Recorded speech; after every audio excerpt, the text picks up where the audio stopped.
आज की बड़ी खबर ऑटोमोबाइल सेक्टर से है, जहां भारत और चीन के बीच एक अहम वार्ता का परिणाम देश की ऑटो कंपनियों के लिए नई उम्मीद लेकर आया है।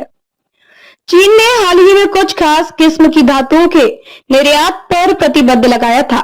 इनमें सबसे अहम है रेयर अर्थ मैग्नेट, जिनका इस्तेमाल इलेक्ट्रिक वाहनों समेत ऑटोमोटिव मोटर्स में होता है। इस फैसले से भारतीय वाहन उद्योग की चिंता बढ़ गई थी, लेकिन अब इस मुद्दे पर चीन ने भारत की चिंताओं को गंभीरता से लेने का संकेत दिया है।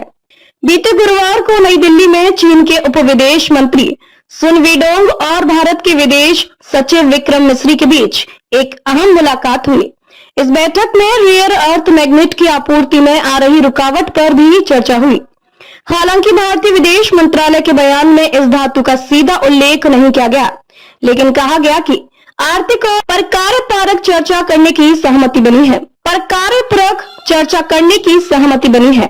इसका सीधा अर्थ है कि अब दोनों देश इस मुद्दे पर मिलकर समाधान की दिशा में काम करेंगे। रेयर अर्थ मैग्नेट ऐसे खास चुंबकीय पदार्थ होते हैं जिनका इस्तेमाल इलेक्ट्रिक वाहनों की मोटर्स, पवन टरबाइन, हाई टेक सैन्य उपकरणों और स्मार्टफोन जैसे आधुनिक उत्पादन में किया जाता है। चीन इस क्षेत्र में दुनिया का सबसे बड़ा उत्पादक है। अप्रैल 2025 में उसने 6 प्रकार की महत्वपूर्ण धातुओं के निर्यात पर कुछ शर्तों के साथ रोक लगा दी थी। इसके तहत चीन ने यह शर्त रखी थी कि आयातक देशों को यह साबित करना होगा कि ये धातुएं सैन्य उपयोग में नहीं लाई जाएंगी।